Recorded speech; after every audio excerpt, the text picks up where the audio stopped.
This phone right here is the OnePlus Nord, probably the most hyped phone of 2020 in India. Now you might have seen unboxing, full reviews, camera comparison, gaming test, absolutely everything. So of course I'm not gonna talk about all of that.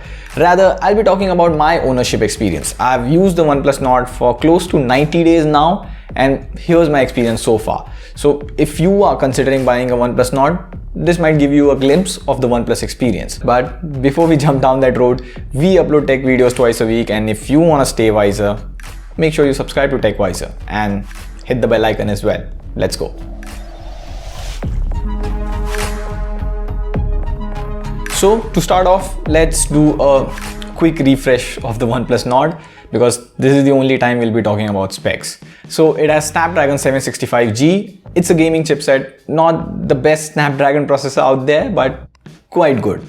You get a 90Hz AMOLED display with Full HD resolution, 2400 by 1080. It has a punch hole display with two cameras on the front. It's a 32 megapixel main and an 8 megapixel wide angle camera.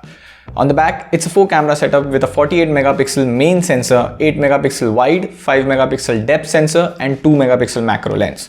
It comes with Android 10 Oxygen OS out of the box. With that out, I'm not going to talk about specs, performance now, that's there. You guys know it, I know it. It can play PUBG, COD, edit photos and multitask. You can do it. It won't give you Ultra HD speeds, but it works quite well. So we are here to talk about my ownership experiences of the OnePlus Nord, and it starts right with Oxygen OS.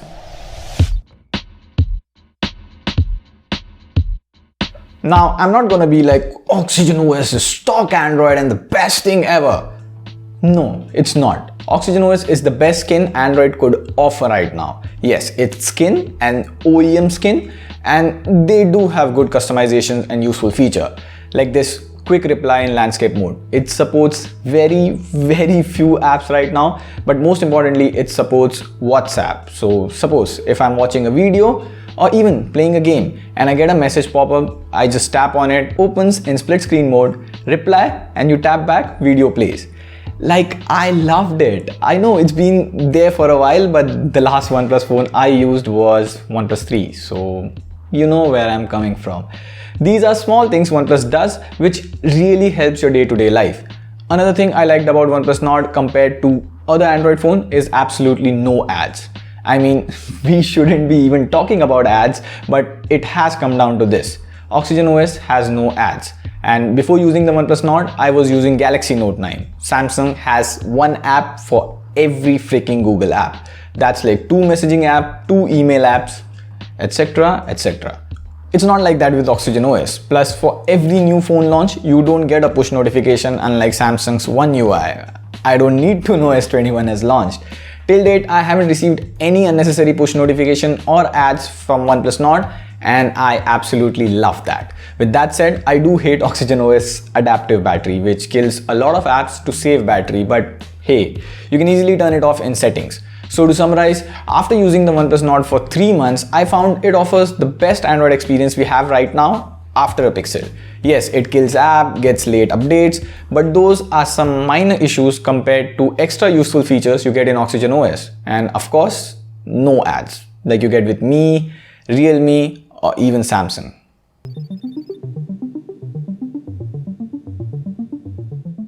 The second thing I liked about the Nord experience is the display. So the first time I've used a 90Hz display and you can't go back from it.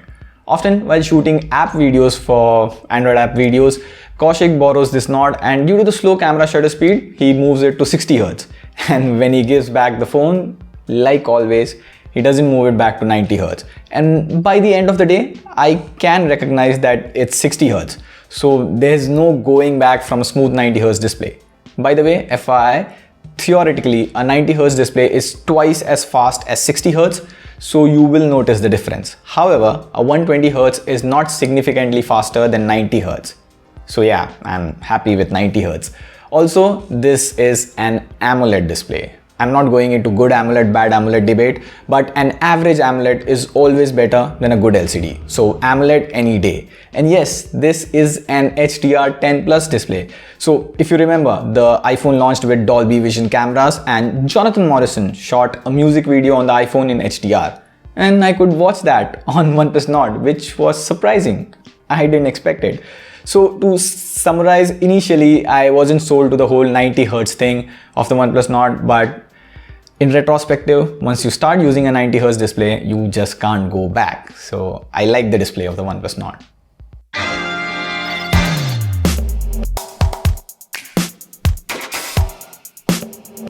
Last thing which I really loved about OnePlus Nord is charging.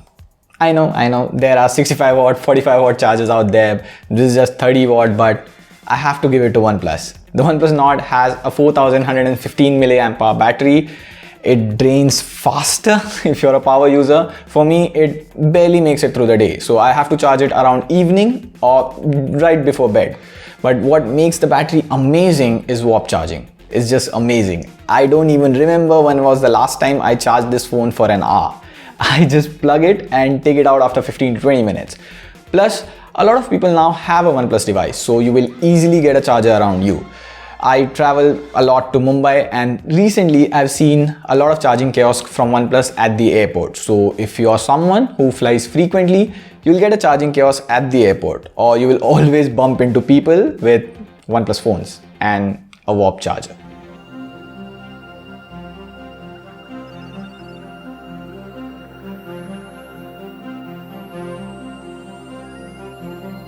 Now, this thing is not all green or all blue. It has a few problems as well. So for case, this is OnePlus's latest device. I mean, just launched before OnePlus 8T. Now OnePlus 8, 8 Pro and 8T have already received the Android 11 update, but not now. It will probably get it in 2021. Another thing is the cameras. Although I love that they have included a wide-angle selfie camera, but the software processing is just too much.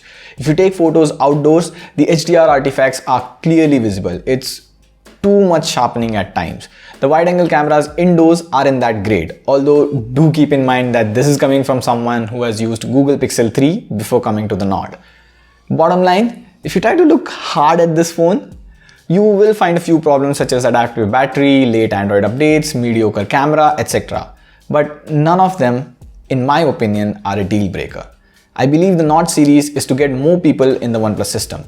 It's not for someone who has already used a OnePlus phone. So you OnePlus guys, stay away. For everyone else jumbling between that 25 to 30k range, looking from a premium brand, well, this is a good phone to consider. But if you are a spec hungry person, you have Realme X3 Pro, Samsung M51, this is not the best buy for the money. And if you are thinking about Google Pixel 4a, well, as per Google's track record, they might or might not release the next phone in India. So when you want to upgrade from a Pixel 4a, you won't get a good exchange price on it. Like we have the Pixel 1, it's hardly 2000 on exchange with a new phone. Keep that in mind. With that said, this is Prateek signing off. Like the video, do hit the bell icon. Let us know if you want to see another smartphone review of the Micro Max in Note 1. With that said, bye, see you soon.